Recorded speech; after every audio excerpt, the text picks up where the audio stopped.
Hello change makers. आप सभी का स्वागत है स्टेप अहेड इंडिया के यूट्यूब चैनल पे। मैं हूं सरस्वती और आज हम बात करने वाले हैं एक नई फेलोशिप अपॉर्चुनिटी के बारे में। सोशल सेक्टर से जुड़ी ये फेलोशिप अपॉर्चुनिटी है गाइस। इसका नाम है रीच फेलोशिप।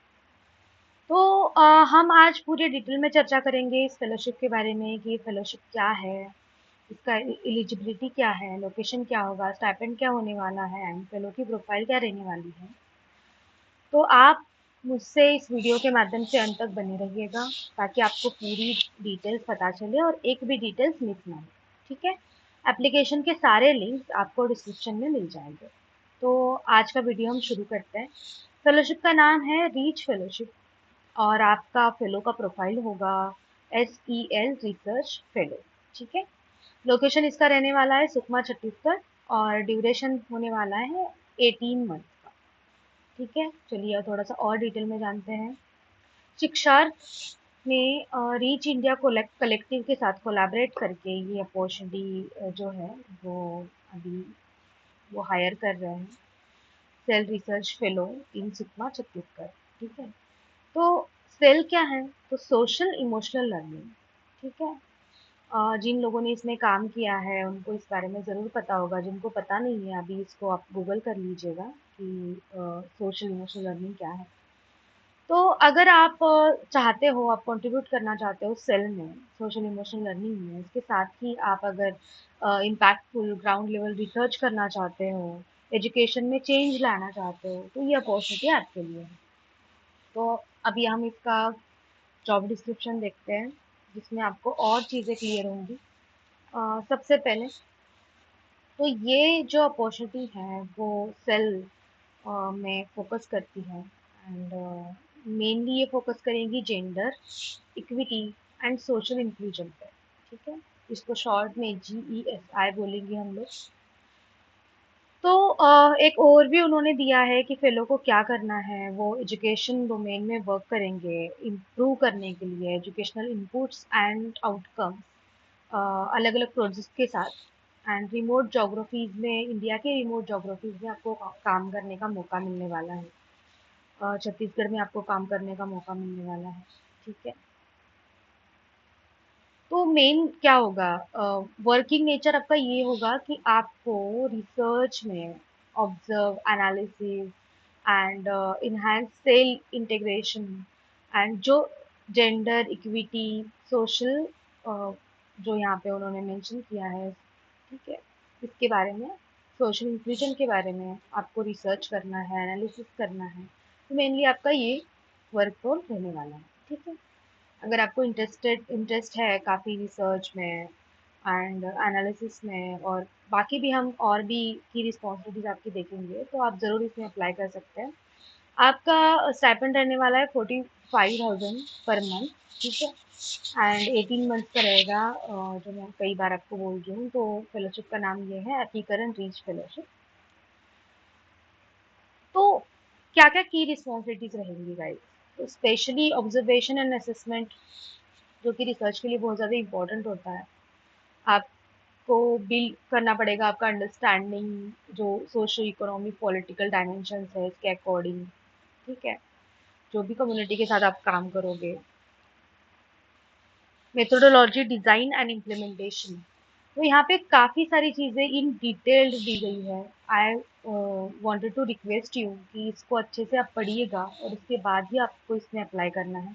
डेटा कलेक्शन करना है, उसका एनालिसिस करना है आपको, जो कि अभी बहुत ज़्यादा ट्रेंडिंग पे चल रहा है। Research, data collection, data analysis. अगर आप सोशल सेक्टर में हो और ये स्किल्स आपके पास है तो आप बहुत ज़्यादा अच्छा कर सकते हैं अपने करियर में। Insight generation and recommendation. ठीक है। तो रिसर्च में आपकी क्या फाइंडिंग्स रही है, आप क्या रिकमेंड करोगे। ठीक है। किसके साथ, प्रोग्राम स्टाफ के साथ, बाकी स्टेक होल्डर के साथ आपको कोलैबोरेशन का मौका इसमें मिलने वाला है। लॉलेस डायमेंशंस एंड एडवोकेसी, ये भी आपका एक की रिस्पॉन्सिबिलिटी रहने वाली है। तो डेवलपमेंट रिसोर्सेज जैसे रिसर्च पेपर, असेसमेंट टूल्स, इन सब में आपको कंट्रीब्यूट करना है। ठीक है। एंड देन क्वालिफिकेशन की बात कर लेते हैं। क्वालिफिकेशन के अकॉर्डिंग आपका ग्रेजुएशन होना चाहिए एक तो एजुकेशन में, नहीं तो साइकोलॉजी में, सोशल वर्क, जेंडर स्टडीज और एनी रिलेटेड फील्ड। ठीक है।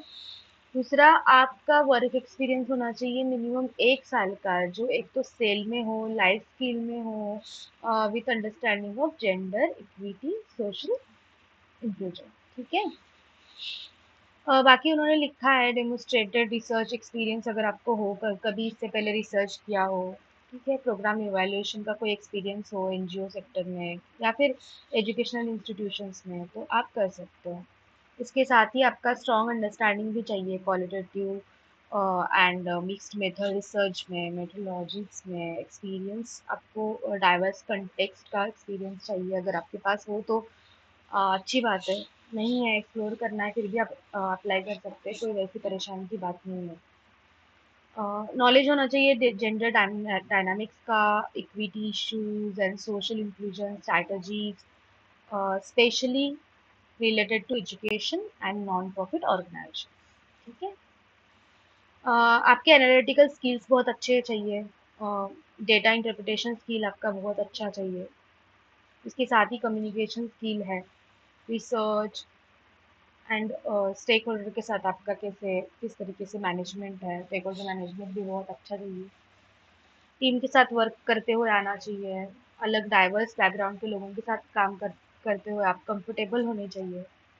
एंड बाकी प्रेफरेंस भी दिया है उन्होंने इन सब के बावजूद, कि आपका सेल प्रोग्राम के प्रति आपको एविडेंस बेस्ड आप फैमिलियर होनी चाहिए।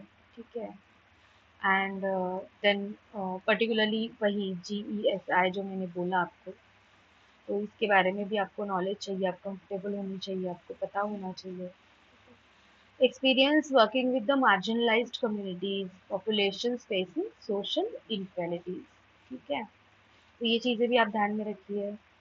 And track record of publications, अगर कुछ आपने रिसर्च ऑलरेडी किया है, आपके कुछ रिसर्च पेपर पब्लिश हुए हैं या फिर कहीं पे भी कुछ, तो आप सेल से रिलेटेड अगर टॉपिक्स है जेंडर इक्विटी या फिर सोशल इंक्लूजन के रिलेटेड, तो वो आप बार बार वो वही बात कह रहा है कि cell, gender equity and social inclusion, इसके बारे में अगर आपका कोई प्रायर एक्सपीरियंस है तो हो सकता है आपकी सिलेक्शन की चांसेस बढ़े। ठीक है। इसके साथ ही लैंग्वेज के बारे में अगर बात करें तो उनको हिंदी और इंग्लिश लैंग्वेज उन्होंने कहा है कि फ्लुएंसी होनी चाहिए। उनकी कम्युनिटी में आप जाओगे तो हिंदी लैंग्वेज बहुत ज़्यादा ज़रूरी है, और रिसर्च के लिए, रिसर्च पेपर्स के लिए आप इंग्लिश लैंग्वेज यूज़ कर सकते हैं। सो एवरीवन, बाकी नॉर्मल फेलोशिप की तरह इस फेलोशिप का प्रोसीजर बिल्कुल भी नहीं है। इसका प्रोसीजर इस तरीके से है कि सबसे पहले आपको एक प्री वर्क दिया गया है, एक असाइनमेंट दिया गया है, वो असाइनमेंट आपको करके देना है। और असाइनमेंट आपको मेल नहीं करना, असाइनमेंट आपको एक एप्लीकेशन फॉर्म में अपलोड करना है। अभी हम देखेंगे कि क्या है प्री वर्क और एप्लीकेशन फॉर्म क्या है। इसके पहले हम ये पूरा कंप्लीट कर लेते हैं। कुछ वर्किंग कंडीशंस हैं उनकी। ठीक है। तो वो बोल रहे हैं कि फील्ड वर्क के लिए ट्रैवल करना ज़रूरी है, मीटिंग्स अटेंड करना, गवर्नमेंट ऑफिस से मिलना, तो उसके लिए आप कंफर्टेबल होने चाहिए। ठीक है। फील्ड आपके जो आवर्स, वर्किंग आवर्स है वो फ्लेक्सिबल होंगे। हो सकता है आपके प्रोजेक्ट के टाइमलाइन एंड स्टेक होल्डर्स के शेड्यूल के अकॉर्डिंग आपके जो वर्किंग आवर्स है वो वैरी करें। तो बिल्कुल 9 to 5 जॉब जॉब की तरह ये नहीं होने वाला। तो ये आपको अपने दिमाग में रखना है। एंड जो ये रोल है वो अलग अलग डाइवर्स टास्क से भरा हुआ है, चैलेंजेस आएंगे,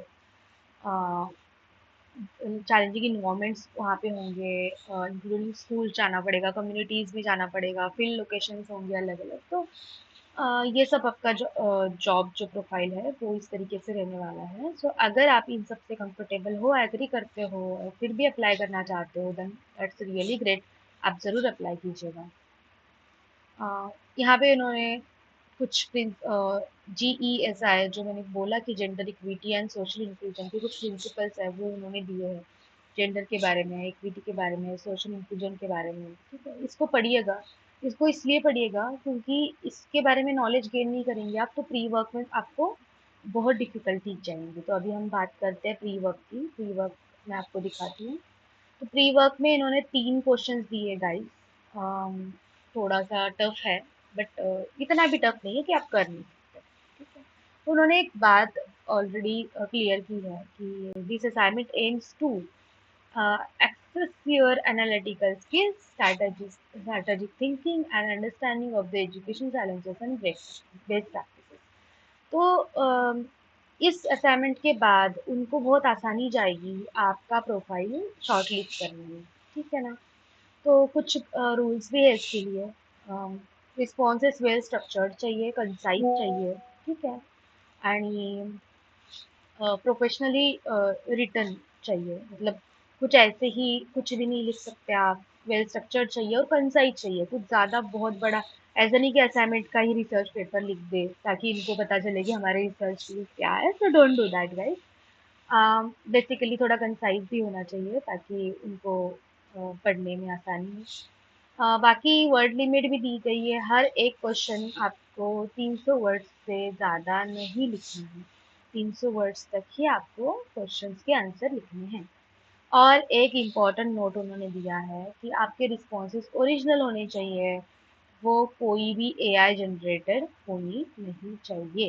ठीक है, एंड सबमिशन कैसे करना है? सबमिशन आपको तीनों क्वेश्चन का एक सिंगल पीडीएफ फाइल बना के उसी में आपको आपका नाम और डेट, ठीक है, उसमें मेंशन चाहिए और हर एक पेज में चाहिए। फॉर एग्जांपल आपके एक पेज में एक क्वेश्चन या दो पेज में एक क्वेश्चन का आंसर है, तो हर एक पेज में आपका नाम और डेट चाहिए। ठीक है, I hope you understand. And even अगर आप फाइल सबमिट करो ना, तो फाइल को भी अपना नाम दे देना, तो वो भी ज़्यादा बेटर रहता है। अब क्वेश्चंस देख लीजिए आप। क्वेश्चंस यहाँ पे एक जैसे considering the diverse background of unique challenges faced by the student in rural, again education से related है, marginalized societies, remote and rural tribal areas। तो बेसिकली मैं आपसे बस इतना कहना चाहूँगी, पूरे क्वेश्चंस यहाँ पे मैं नहीं डिस्कस कर पाऊँगी क्योंकि वीडियो काफ़ी लंबा हो जाएगा। एक बार आप इस पूरे असाइनमेंट को ज़रूर पढ़िएगा। अगर आपको लगे रिक्वायरमेंट है कि इस पे मैडम अलग से एक वीडियो हमें चाहिए असाइनमेंट पे, तो ज़रूर हम इस पे वीडियो बनाएंगे। बट अभी इस वीडियो में मैं बस इतना कहना चाहूँगी कि इसके बारे में अच्छे से पढ़िए। हर एक टर्मिनोलॉजी जो भी इसमें मेंशन है इसके बारे में पढ़िए और फिर इन क्वेश्चंस को आपको फेस करना है। हर एक क्वेश्चन का आपको आंसर लिखना है और ये जो मेन क्वेश्चन है, क्वेश्चन नंबर 3 या फिर क्वेश्चन नंबर 2, इनको 300 वर्ड से ज़्यादा नहीं लिखना है। ठीक है, इन सबको पूरे अच्छे तरीके से आपको पढ़ना है। पढ़ने के बाद अगर आपको लगे कि नहीं, अंडरस्टैंडिंग बिल्ड नहीं हो रही है, कुछ टिप्स यही है कि आप पूरा प्रोग्राम अच्छे से समझिए, जानिए, इन क्वेश्चंस के बारे में रिसर्च कीजिए, गूगल कीजिए। ठीक है, थोड़ा सा खुद पढ़िए और फिर उसके बाद इसका आंसर अपने अकॉर्डिंग आपको देना है। अगर फिर भी आपको डिफ़िकल्टीज जाती है, मुझे 1-2 दिन में आप कमेंट बॉक्स में बताइएगा, क्योंकि इसका एप्लीकेशन का आई गेस लास्ट डेट 13 है। तो अब एक बार मुझे बताइएगा, तो उस हिसाब से आपको एक वीडियो स्टेप अहेड के ही यूट्यूब चैनल पे मिल जाएगा। ठीक है? अभी हम एक गूगल फॉर्म देख लेते हैं, जो इसका गूगल फॉर्म है। तो यहाँ पे देखिए, यहाँ से स्टार्ट हो रहा है फॉर्म। ठीक है, यहाँ पे रोल का ओवरव्यू वगैरह सब कुछ दिया गया है। आपका फुल नेम आपको डालना है, कॉन्टैक्ट नंबर डालना है, ईमेल एड्रेस डालना है। उसके बाद आपको आपका रिज्यूमे भी इसमें अपलोड करना है गाइस। ठीक है, एक कवर लेटर भी आपको अपलोड करना है। इसके साथ ही प्री वर्क असाइनमेंट, अभी उन्होंने दो बार बोला है, तो आप कंफ्यूज बिल्कुल मत होना। हो सकता है गलती से गूगल फॉर्म में एक क्वेश्चन रिपीट हो गया हो उनसे, तो जो एक फाइल आपकी होगी वो दो जगह पे अपलोड कर देना है आपको। ठीक है, एंड कुछ और भी क्वेश्चंस है, लाइक आपको क्या मोटिवेट किया इस फेलोशिप में आने के लिए। ठीक है, तो वो आपको यहाँ पे मेंशन करना है 100 वर्ड्स में। उनके ऑर्गेनाइजेशन में वो वैल्यू करते हैं collaboration, integrity, empathy and continuous learning. Pick one of this value and explain why it resonate with you and how you embody it. Okay, तो यहाँ पे देखिए, collaboration, integrity, empathy and continuous learning में से कौन सा ऐसा एक वैल्यू है जो आपकी लाइफ में भी उतना ही इम्पोर्टेंट रोल प्ले करता है जितना इनकी ऑर्गेनाइजेशन में, और वो भी क्यों? ठीक है, तो वो आपको यहाँ पे मेंशन करना है। इसके अलावा इफ सिलेक्टेड, मतलब अगर आप सिलेक्ट हो जाते हो, तो क्या यूनिक पर्सपेक्टिव होगा, क्या ऐसा फील होगा या फिर क्या ऐसा एक्सपीरियंस होगा जो आप इस फेलोशिप प्रोग्राम में कंट्रीब्यूट करोगे। तो इसका भी आंसर आपको यहाँ पे लिखना है।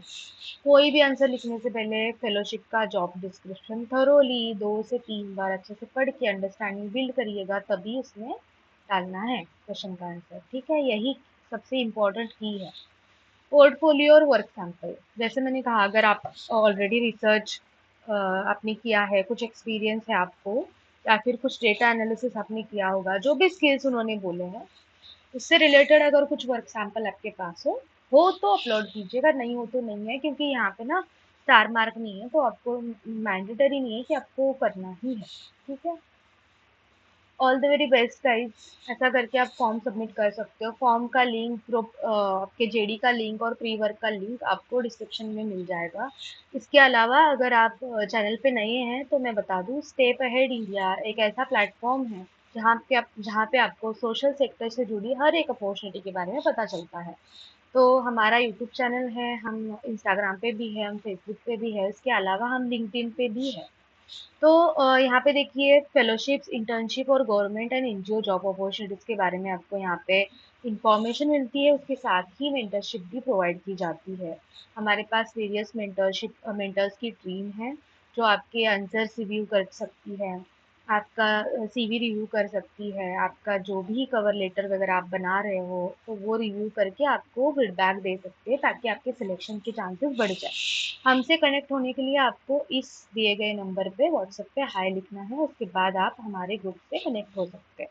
ताकि और भी अपॉर्चुनिटीज़ आती रहेंगी आने वाले समय में, आप इसमें ज़रूर अप्लाई कीजिएगा और चैनल को सब्सक्राइब करना बिल्कुल मत भूलिएगा। धन्यवाद।